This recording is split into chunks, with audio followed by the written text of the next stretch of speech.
بسم اللہ الرحمن الرحیم. قال رسول اللہ صلی اللہ علیہ وسلم من تشبہ بقوم فہو منہم رواہ ابو داؤد فی سننہ. اللہ کے رسول صلی اللہ علیہ وسلم نے فرمایا کہ جس کسی شخص نے کسی قوم کی مشابہت ریزمبلنس اختیار کی، بس اسی قوم کا فرد اسی قوم میں سے سمجھا جائے گا.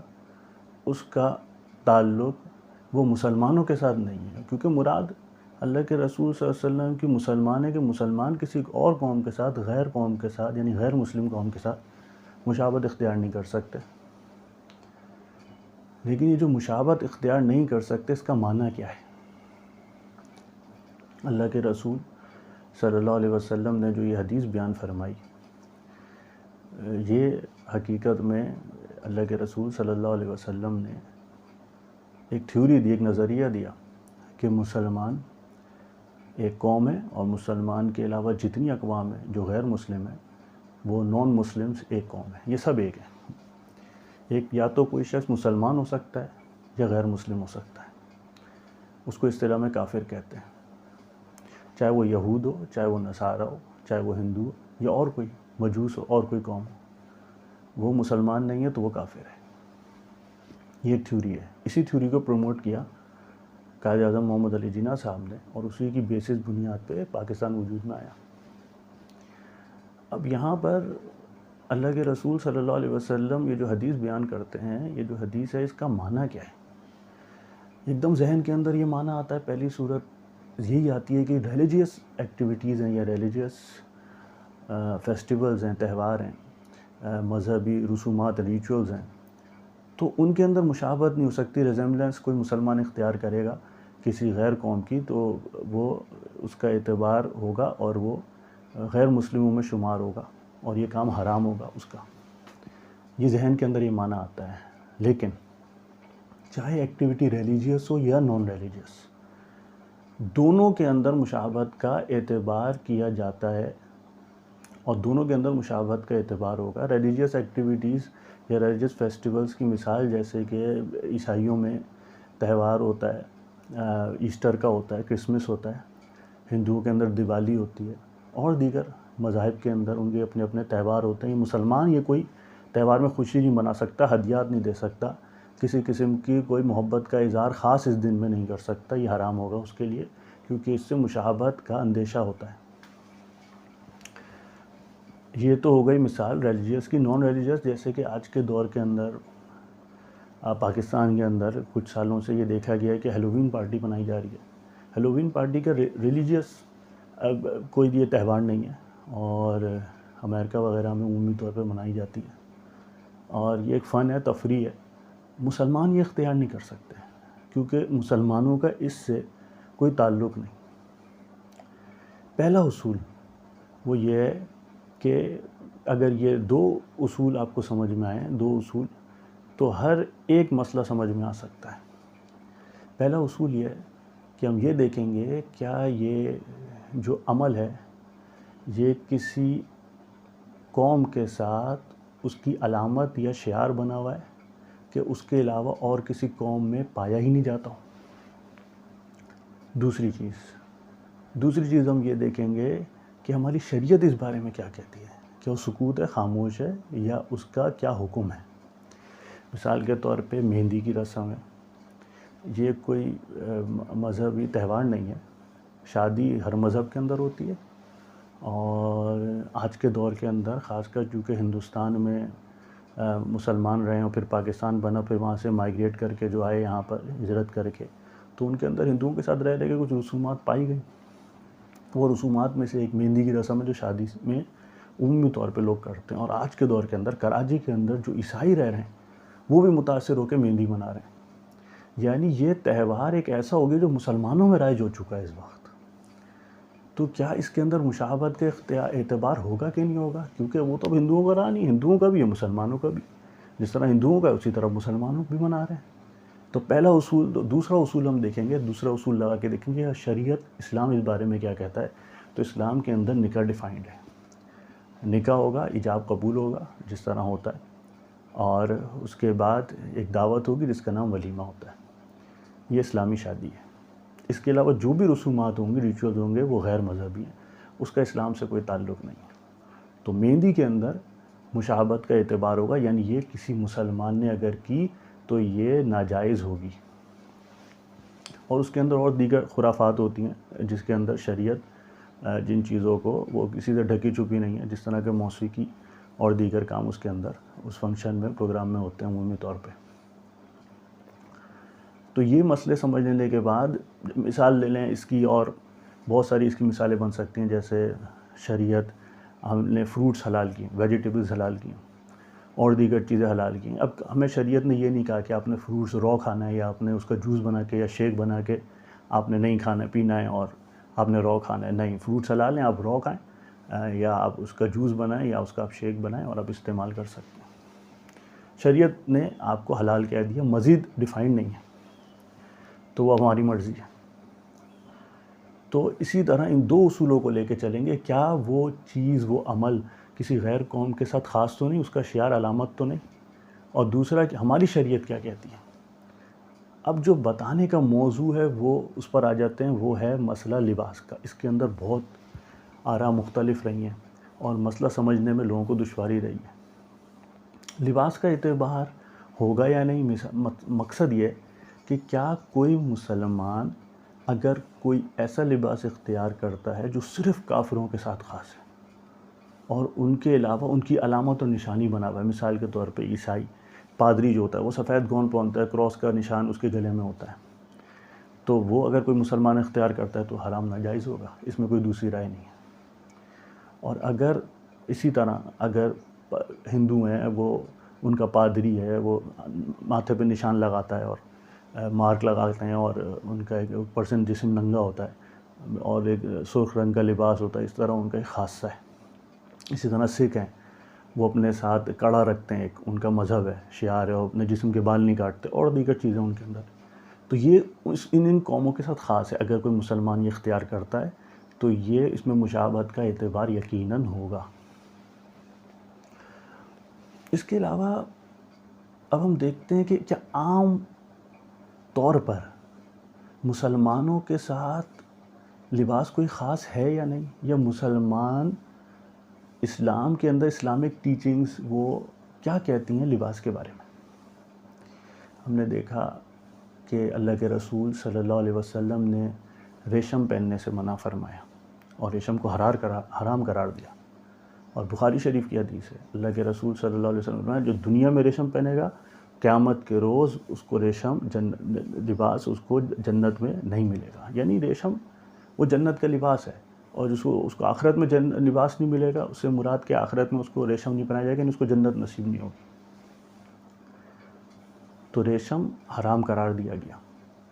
اسی طرح مردوں کے لیے وہ کپڑا وہ ٹخنوں سے نیچے لٹکنا چاہیے، تکبر کی علامت ہے، اللہ کے رسول صلی اللہ علیہ وسلم نے اسے حرام قرار دیا۔ اس کے علاوہ کچھ رنگ ایسے ہیں جس کو اللہ کے رسول صلی اللہ علیہ وسلم نے ان سے منع فرمایا، جیسے ایک لفظ آتا ہے خلوق۔ خلوق یہ ایک خوشبو اور ایک رنگ تھا جس سے رنگا جاتا تھا، تو وہ کچھ اورنج رنگ کا کلر آتا تھا، پورا اورنج، اس سے اللہ کے رسول صلی اللہ علیہ وسلم نے منع فرمایا، مشکات شریف میں حدیث موجود ہے۔ اس کے علاوہ اللہ کے رسول صلی اللہ علیہ وسلم نے بلڈ ریڈ، بالکل سرخ رنگ کا وہ لباس پہننے سے منع فرمایا، اور عبداللہ ابن عمر رضی اللہ عنہما یہ لباس بالکل سرخ رنگ نہیں پہنا کرتے تھے۔ اور اس کے علاوہ اور رنگوں میں بھی تخصیص ہے، بعض رنگ ایسے ہیں جس کو اللہ کے رسول صلی اللہ علیہ وسلم نے مستحب کہا کہ ہاں یہ رنگ پہنو، اور وہ سفید رنگ ہے مردوں کے لیے، وہ اللہ کے رسول نے فرمایا کہ البسو ابیاض، سفید رنگ پہنو۔ تو اگر کوئی شخص اپنے ساتھ سفید رنگ خاص کرتا ہے تو یہ مستحب عمل ہے، بہت اچھا ہے۔ تو اسلامک ٹیچنگز ہماری لباس کے بارے میں یہ کہتی ہیں کہ آپ نے یہ پہننا ہے اور یہ نہیں پہننا رنگ کے اعتبار سے، اور آپ نے ریشم نہیں پہننا ہے، اور یہ دیگر میں نے آپ کو ہائی لائٹس بیان کر دی، اور مزید تفصیلات ہیں وہ فقہ کی کتابوں کے اندر موجود ہیں۔ اب یہ اصل مسئلہ ہے کہ یہ ذہن کے اندر ایک بات آئی ہوئی ہے کہ جو کوئی شخص پینٹ شرٹ پہنا ہوا ہے، کوٹ پہنا ہوا ہے، پینٹس پہنتا ہے، ٹراؤزرز پہنتا ہے، ٹی شرٹس پہنتا ہے، تو یہ علامت فسق ہے اور یہ گناہ کا کام ہے اور اس کو فاسق سمجھا جاتا ہے. یہ اس طرح کا تصور ہمارے ذہنوں میں ڈالا گیا یا آیا ہے, اور دیکھا جائے گا شریعت اس بارے میں کیا کہتی ہے. تو دو دلیل پیش کی جاتی ہیں اس حوالے سے. ایک تو یہ کہ کافروں کا لباس ہے, ان سے مشابہت ہوگی, اگر ہم کافروں کا لباس اختیار کریں گے ان سے مشابہت ہوگی, اور ان سے مشابہت یہ علامت فسق ہے, گناہ کا کام ہے. دوسری دلیل یہ دیتے ہیں کہ جو پینٹ شرٹ ہے, ٹی شرٹس ہیں, ٹراؤزرز ہیں, یہ فٹ ہیں, یہ باڈی فٹ ہوتے ہیں اور اس میں جسم کا اتار چڑھاؤ ظاہر ہوتا ہے. تو یہ دو, ایک عقلی دلیل دیتے ہیں اور ایک اس طرح سے گفتگو کر کے بیان کرتے ہیں بعض حضرات کہ یہ پہننا مناسب نہیں ہے. مناسب سے مراد علامت فسق ہے. اب اس کی دلیل کیا ہے؟ یہ ایک حدیث میں آپ کو بیان کرتا ہوں بخاری شریف کی, اور اس حدیث کے ذریعے سے ان دونوں باتوں کا مسئلہ حل ہو جائے گا. یہ مغیرہ بن شعبہ رضی اللہ عنہ روایت کرتے ہیں, ان سے مروی ہے روایت. حدیث نمبر ہے 363 بخاری شریف کے اندر.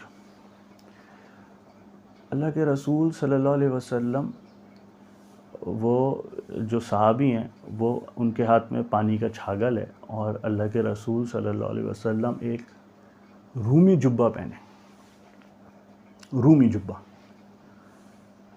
اور اس کے اندر ترمذی کے اندر بھی روایت موجود ہے. اس طرح شامی جبے کی بھی روایت موجود ہے اور رومی جبے کی روایت بھی موجود ہے, اور ایک ہی صحابی سے مروی ہے. تو رومی جبہ ہو یا شامی جبہ ہو, شامی جبہ بخاری شریف کے اندر اور رومی جبہ یہ ترمذی شریف کے اندر موجود ہے. اصل میں روم یہ ایک سلطنت ہے, اس زمانے میں سپر پاور سمجھی جاتی تھی, سپر پاور تھی. ایک طرف فارس سپر پاور تھی, ایک طرف روم سپر پاور تھی, اور بیسٹ ایکسپورٹر تھے. یہ جبہ ان کا ایکسپورٹ ہوتا تھا. ان کی حکومت شام تک تھی, شام بھی ان کی حکومت کے اندر ہوتا تھا. تو شامی جبہ کہہ لیں, رومی جبہ کہہ لیں, بات ایک ہی ہے.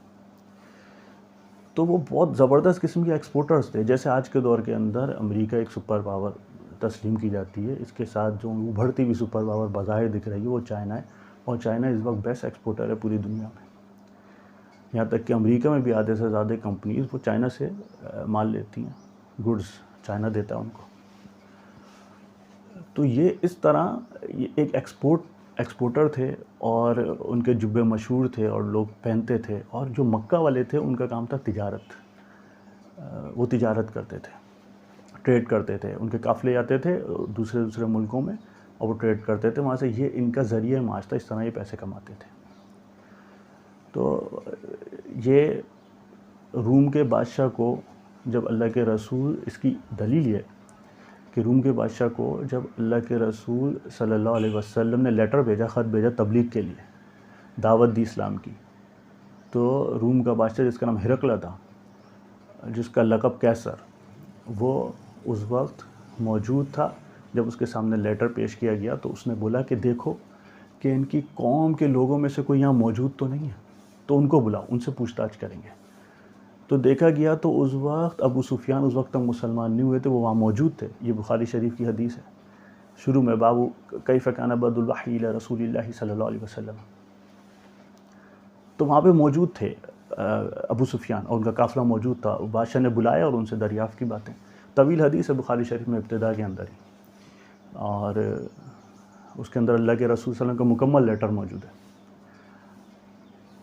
تو یہ تجارت ہوتی تھی, اور بتانے کا مقصد یہ تجارت ہوتی تھی. بہترین ایکسپورٹر تھے. کافر کا بنایا ہوا جبہ تھا, رومی جبہ یا شامی جبہ, کافر کا بنایا ہوا جبہ تھا. اللہ کے رسول صلی اللہ علیہ وسلم نے اس میں وہ پہن کے وضو بھی کیا, نماز بھی پڑھی.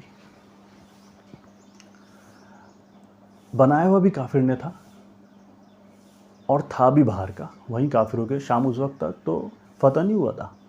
شام کی سرحدوں پہ تو ابوبکر صدیق رضی اللہ عنہ نے اپنے دور خلافت میں خالد بن ولید کو بھیجا تھا, اور خالد بن ولید رضی اللہ عنہ وہاں پہ ان کی جھڑپیں ہوئی تھیں شام کی سرحدوں میں.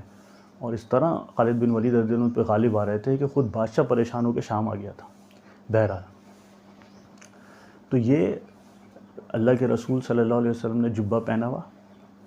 صحابی فرماتے ہیں کہ اللہ کے رسول صلی اللہ علیہ وسلم کہیں دور چلے گئے، میری آنکھوں سے چھپ گئے، قضائے حاجت کے لیے واپس آئے، میں اس میں سے چھاگل میں سے پانی دے رہا تھا، میں چھاگل میں سے پانی دے رہا تھا، اللہ کے رسول صلی اللہ علیہ وسلم نے وضو فرمایا۔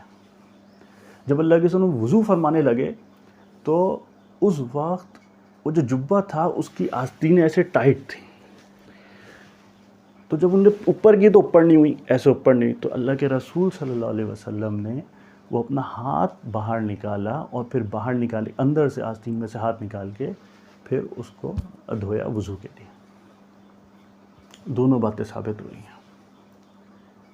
کافر کا بنایا ہوا جبہ ہے، کافر کا جبہ ہے، ادھر بنا ہے، ادھر کی ایکسپورٹ ہے، اور آستینوں سے فٹ بھی ہے، کیونکہ سردی تو رکے گی تب جب فٹ ہوگا۔ سردی اگر ڈھیلا ڈھالا لباس ہوگا تو سردی کہاں رکے گی؟ سردی سے بچنے کے لیے تو ضروری ہے کہ فٹنگ ہو۔ علماء، ہندوستان کے علماء شیروانی عمومی طور پہ پہنتے تھے، ابھی بھی پہنتے بعض علماء، وہ فٹ ہوتی ہے، شیروانی فٹ ہوتی ہے، اس کے بٹنز وغیرہ لگائیں فٹ ہوگی۔ ابھی بھی ہندوستان کے علماء وہ پاجامہ ٹراؤزرز پہنتے ہیں، اسٹریٹ فٹ ٹراؤزرز ہوتے ہیں، وہ فٹ ہوتے ہیں۔ یہاں پہ رواج یہ الحمدللہ بہت اچھا ہے، ڈھیلا ڈھالا کرتا شلوار ہے، یہ جس طرح ہم اس وقت پہنے ہوئے ہیں اور دیگر علماء پہنتے ہیں، اور بہت اچھا لباس ہے، بہت زبردست لباس ہے۔ لیکن کیا کوئی پینٹ شرٹ پہنا ہوا ہے، کوئی پینٹ کوٹ پہنا ہوا ہے، کوئی ٹراؤزر ٹی شرٹ پہنا ہوا ہے، تو کیا ایسے شخص کو یہ کہا جائے گا کہ یہ فاسق ہو گیا یا اس نے بہت بڑا گناہ کر لیا؟ نہیں، کیونکہ حدیث سے ثابت ہے۔ اور یہاں پہ تو پینٹ شرٹ تو یہاں بن رہا ہے، پاکستان وہ تو کافر کا بنایا ہوا جبہ تھا، پینٹ شرٹ تو یہاں بن رہا ہے، ٹراؤزر ٹی شرٹ تو یہاں بن رہی ہے، یہاں سے ایکسپورٹ ہو رہی ہے۔ پاکستان کی بہترین اسٹیچنگ ہے، آج کل کچھ حالات صحیح نہیں ہیں، ورنہ پاکستان کی تو سب سے بہترین ایکسپورٹ ہے ٹیکسٹائل کی، اور دنیا جہاں میں پاکستان کا ایکسپورٹ جاتا ہے، ٹیکسٹائل جاتا ہے۔ تو یہ ایک غلط فہمی ہے جو رہی ہے۔ اب مسئلہ یہ ہے کہ ایک مسلمان کیا کرے۔ اب تک تو بات رہی علمی، اب بات کر لیتے ہیں عمل کی، کہ ایک مسلمان کو کیا کرنا چاہیے اور مسلمان کیا کرے، کیسا لباس پہنے۔ تو یہ ایک خاص کوئی کرتا شلوار نہیں ہے۔ جس علاقے میں، انڈونیشیا میں، ملیشیا میں، ترکی میں، پاکستان میں، ہندوستان میں، بنگلہ دیش میں اور دیگر مسلم ممالک کے اندر دیکھیں کہ اس ملک کے صلحاء، علماء، جو اللہ والے لوگ سمجھے جاتے ہیں، جو نیک لوگ سمجھے جاتے ہیں، ان کا لباس کیا ہے، وہ لباس اختیار کریں، یہ افضل ہے۔ ٹھیک ہے، پینٹ شرٹ پہنیں، ٹی شرٹ جینز پہنیں، ٹراؤزرز پہنیں، آپ کی آفس کی ریکوائرمنٹ ہے، اس میں آپ استعمال کریں، گھر آئیں اپنا لباس تبدیل کریں اور بہترین مسلمانوں والا صلحاء والا لباس پہنیں اور مسجد کا رخ کریں، بہت اچھا ہے۔ اللہ کے رسول، اللہ سبحانہ و تعالیٰ نے فرمایا خُذُوا زِینَتَکُمْ عِنْدَ کُلِّ مسجد۔ اب اس کے دو معنی ہیں، یہ سورۃ الاعراف کی آیت ہے کہ زینت اختیار کرو عند کل مسجد، معنی ہر نماز میں۔ ایک معنی تو یہ کہ سطر ڈھکا ہونا چاہیے، سطر ڈھکا ہونا چاہیے، اور مرد کا سطر ناف سے گھٹنے تک، اناف کے نزدیک، اور ران سطر کا حصہ ہے۔ ترمذی شریف کی روایت ہے، مشکات میں بھی آئی ہے۔ حضرت جرحد رضی اللہ عنہ اصحاب صفہ میں سے موجود تھے، اللہ کے رسول صلی اللہ علیہ وسلم موجود تھے، دیکھا ان کی ران کھلی ہے، فرمایا ان الفخذ عورہ، یہ جو ران ہے یہ سطر ہے، اس کو ڈھانپنا ہوگا۔ تو سطر ڈھکا ہونا چاہیے ہر نماز کے اندر۔ اس کا شان نزول بھی کتاب التفسیر آخر میں بالکل صحیح مسلم کے اندر روایت موجود ہے کہ عورت طواف کرتی تھی نیکڈ، برہنہ، بے لباس ہو کے، اور اس نے شعر بھی پڑھا، اور شعر کا معنی مفہوم اس طرح ہے جو آج کل کی عورتیں بھی کہتی ہیں کہ پردے کا اعتبار تو دل سے، اور میں چاہے آدھی ننگی ہوں، پوری ننگی ہوں، بے لباس ہو جاؤں، برہنہ ہو جاؤں، میں اپنے آپ کو کسی کے لیے حلال تو نہیں کرتی۔ معنی تو پردہ تو نیت کا اعتبار ہوتا ہے اس میں، تو میں تو جیسا بھی پہنوں یا نہ پہنوں۔ تو اس نے بھی وہی کہا جو آج کی عورتیں، بعض خواتین اس طرح کہتی ہیں جو پردہ نہیں کرتی، کہ معنی جو ہے پردے کا وہ تو دل ہے، اور دل میں نیت ہے آپ کی صحیح تو ٹھیک ہے، اور نہیں ہے صحیح تو آپ نہیں ہو صحیح۔ بہرحال یہ ایک الگ موضوع۔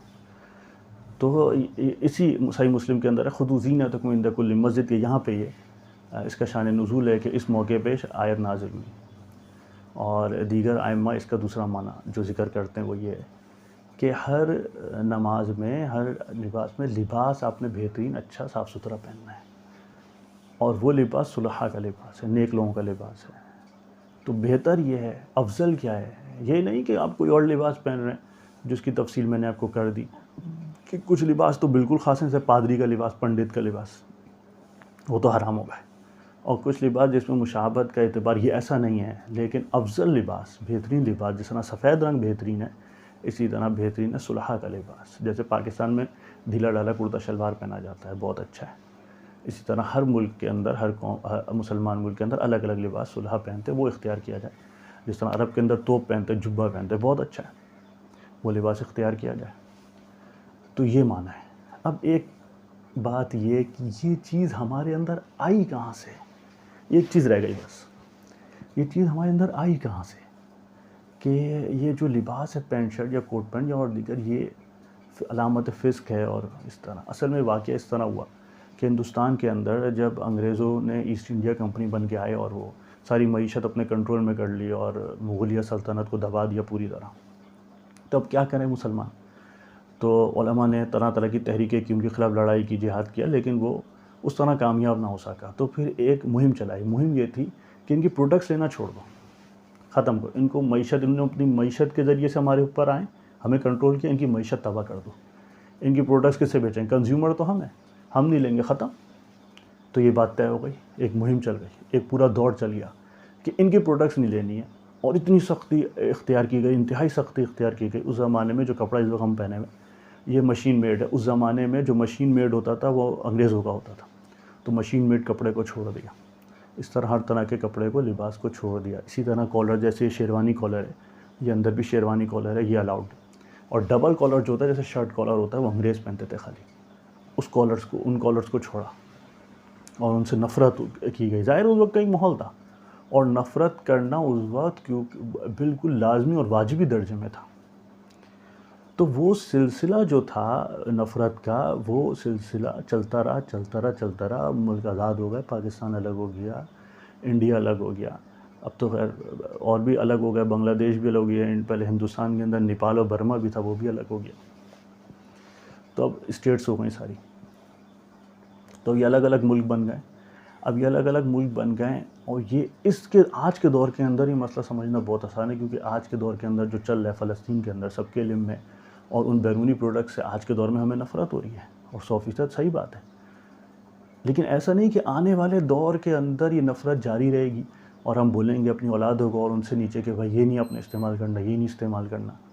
تو یہ جو نفرت چلتی رہی، یہ نفرت آج یہاں تک آئی، اور آج کے دور کے اندر یہ باتیں جو ہے وہ اس وقت کی بات ہوئی، یہ اس وقت کا سلسلہ تھا، اور بالکل جائز اور زبردست تحریک تھی، اور اس سے بہت فائدہ ہوا مسلمانوں کو۔ لیکن یہ جو ایک کانسیپٹ بن گیا کہ علامت فسق ہے، اور جو پینٹ شرٹ پہنا ہوا فاسق ہے یا فاجر ہے، یہ بالکل غلط ہے۔ اس کے اندر مزید وہ جو ہے تحقیق کی ضرورت ہے، اور میں سمجھتا ہوں جو میں نے بیان کیا اللہ قبول کرے، واللہ تعالی عالم بالصواب۔